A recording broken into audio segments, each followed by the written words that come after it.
Good morning. My name is Jason Coyle, Operations Section Chief for Southwest Area Team 1. Today is your May 18th operational update for the west zone of the Calf Canyon Hermit's Peak fire. Last night on our infrared, we report the fire acreage at 301,974 acres. The Calf Canyon and Hermit's Peak fire is now the largest fire in New Mexico, and there's 1,958 people assigned to the incident, and we reported 34% containment. So before I go to the map, I want to talk about our new name and why we have a new name. So as I stated, we're the west zone of the Calf Canyon Hermit's Peak fire. So previously, when we talked about the zones being north, central, and south, I explained that the intent of the north zone was to look out ahead of where we're working along the fire's edge, out ahead of Angel Fire, and look for opportunities to construct line, protect Ute Park, the Scout Ranch, Cimarron, things like that, in the event that the fire threatened those areas. So over the past several days, we've made good progress along the eastern side of the fire, and actually made excellent progress along the eastern side of the fire.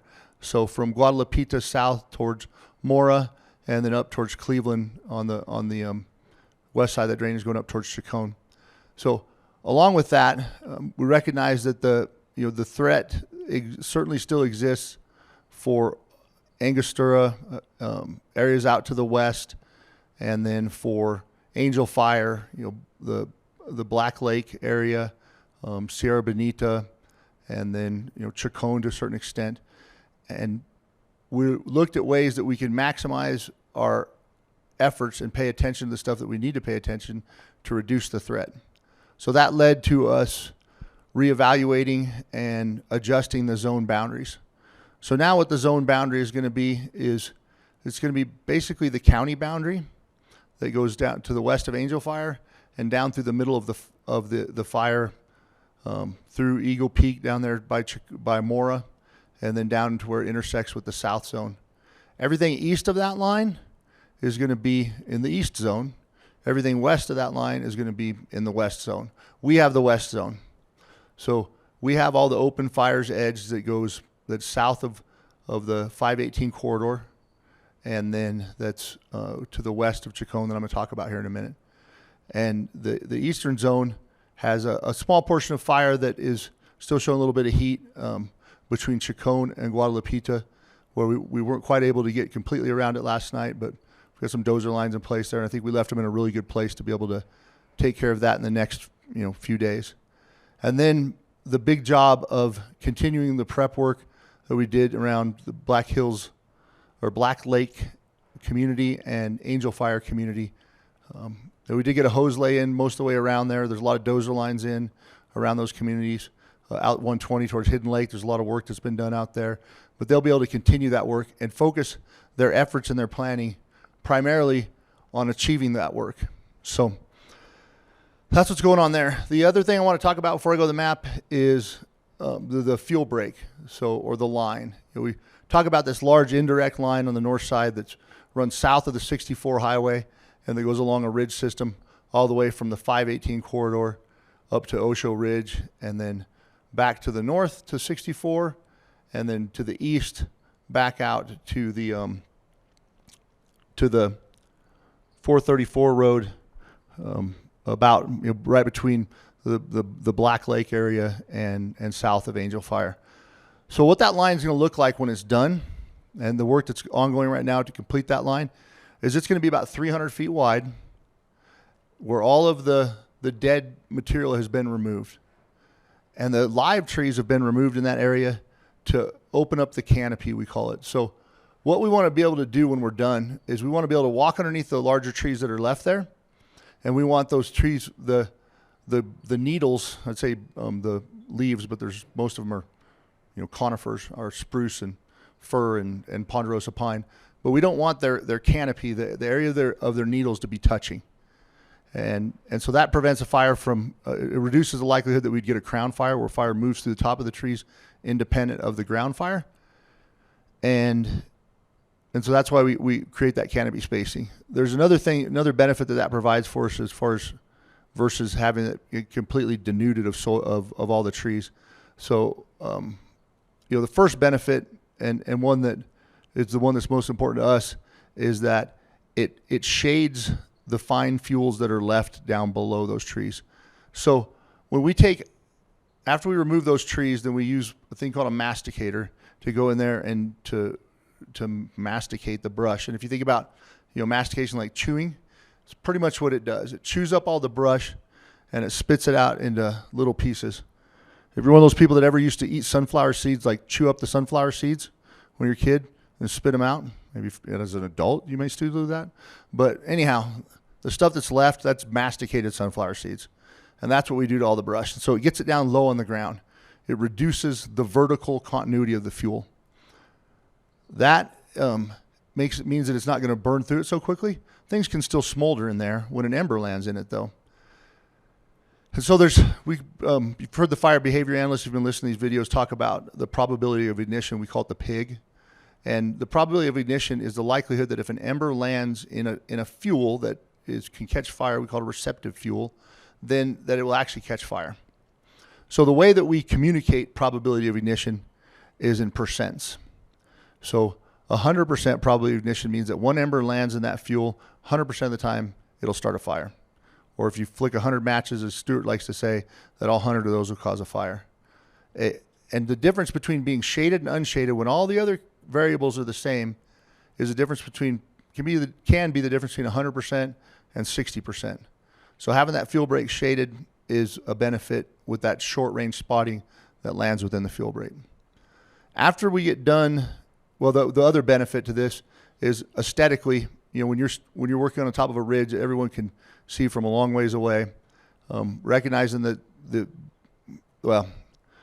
aesthetically, it's a lot more pleasing to have a dozer line with a canopy over the top of it than it is to have a 300-foot, basically a football field wide strip of gray earth or brown earth going all the way across the top of the mountain. So that's not the main reason we do it, but it's certainly, it's a benefit, right? The other thing about the fuel break is that the last thing we're going to do then is we put the dozer line through the middle of it. So there's road systems we're accessing that in, but when there's skidders moving logs back and forth and everything that's going on, they bring lots of fine fuel into the area that we intend to be the actual the fire break, where nothing can come across it on the ground.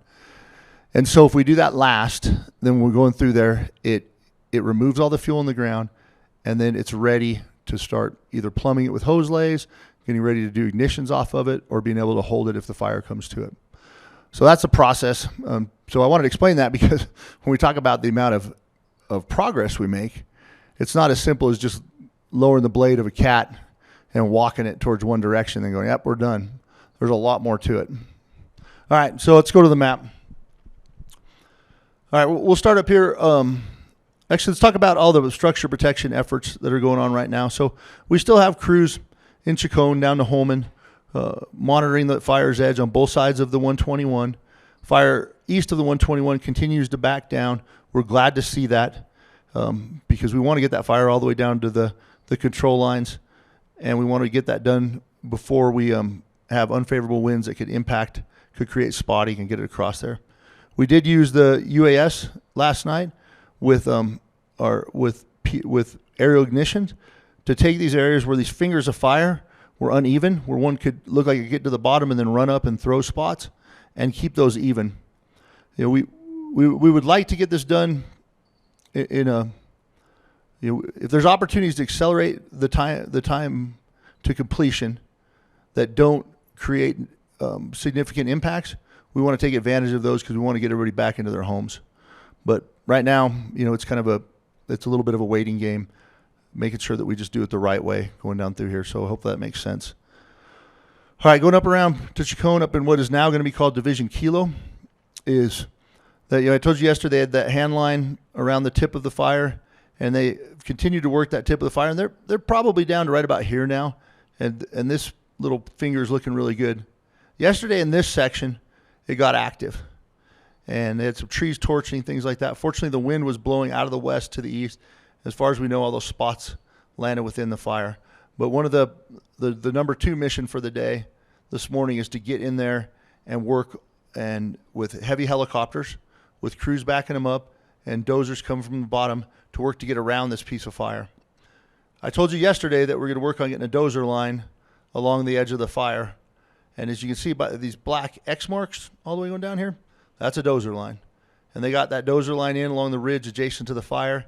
Now they're going to work on making sure as that fire backs down, or if they need to burn out little pockets of there, they can get that fire's edge all the way down to that dozer line over the next several days. All right, going down to the 518 corridor. So before I talk about what's going on south here, structure protection.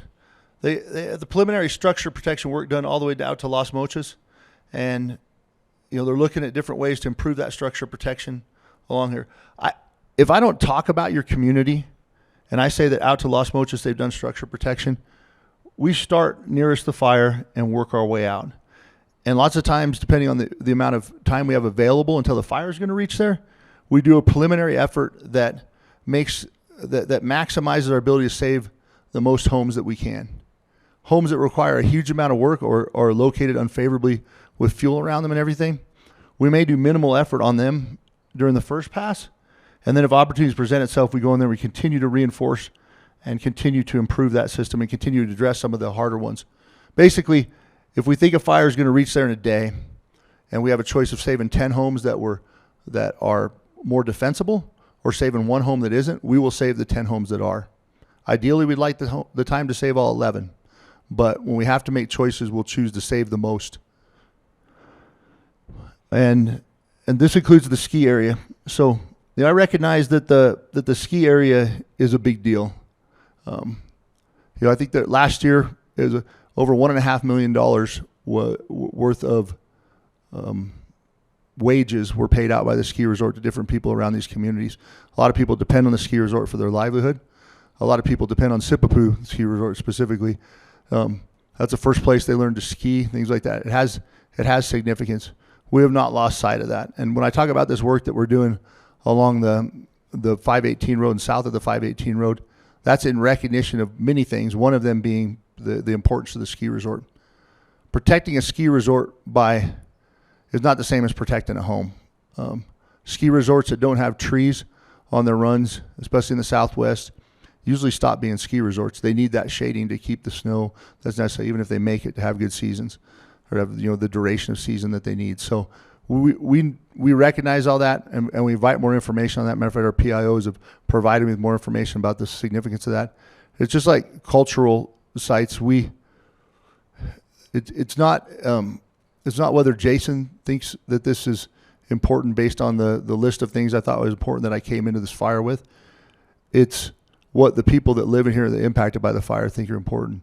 And so we seek out that information. So I just want to make sure that everybody knew that was our approach. I don't come in here with the list of these are the top 10 things to protect, whether I'm going to New Mexico or Canada. It's the priorities are based on the priorities within that area. So, all right. Anyways, enough of the speech. Down here at Angostura, there's Angostura Creek that runs down here to the south. Well, actually, it runs down to the north, but runs this way. Fire that's established right here where our dozer line is, high up on the slope, it has the potential of reversing slope.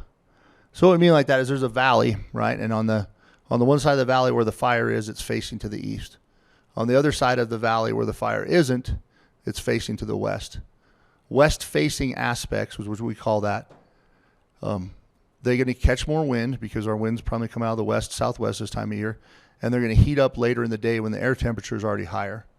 And so what we don't want to see happen is we don't want that fire to get across the drainage or spot across there to the bottom of that hill and then run up it. It's funny because I'm pointing at this, my pinky's bigger than it on the map. But if fire was to run up this hill and spot across over to here and get established, there's a ridge system that runs like this. It would open up the door for that fire, especially under the weather we're going to see in the next couple of days, for that fire to run to the north. So what we're doing right now is four different things really to prevent that from happening.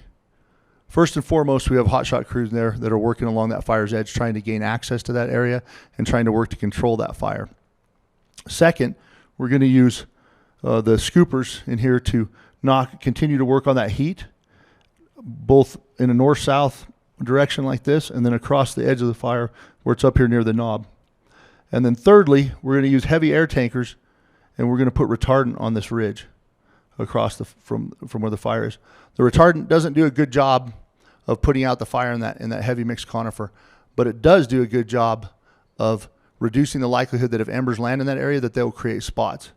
So if we know that there's this linchpin area right here where under southwest or westerly winds, that if that fire gets, sorry, probably can't see it behind my hand, if the fire gets up there on that slope on the east side of the Angostura Creek and spots across, that this is the area that they're most likely to land, we're going to focus our efforts on that. And we're also doing modeling to see where are the other drainages that if fire was established at the bottom of them would create a huge potential for it to run to the north. That work is ongoing today, both the tactical work that I talked about that's taking place on the ground, and then continuing to evaluate the situation and the potential so we make sure that we can meet the strategic intent. And, there's a saying that we try to live by when we're doing this work, is that tactical actions need to align with strategic intent. So you could be successful tactically, like, hey, we got all the way around this piece of fire, but if it didn't help us from accomplishing the objective of the strategic objective, the big objective, then that effort should have been placed somewhere else, and that risk should have been taken somewhere else. So that's what's going on there. Continue to work around here on the fire's edge. We'll continue to use the water dropping aircraft, either scoopers or heavy helicopters, to hit this heat, and then continuing to prepare along the 518 road, along the northern line, start structure assessments up here on the 64 corridor in Valle Escondido, and then work along this line and look for opportunities to tie this all back together. So fundamentally, that was probably a lot of words just to say that we're trying to go all the way around the edge of the fire here, and we want to keep the fire where it is right now. If we can't keep the fire where it is right now, we want to keep the fire south of the 518 road and from getting up towards the ski resort and impacting any of the homes along there. If we can't do that, we need to prepare. We want the fire that's established north of the 518 after we get done with these couple of red flag days to be in an area where we can catch it. If we can't catch it, we need to be prepared to do this work out here. That means we've got to start this work out here so it's in a position to be useful by the time that it's needed. That is the end of your operational update. Thank you.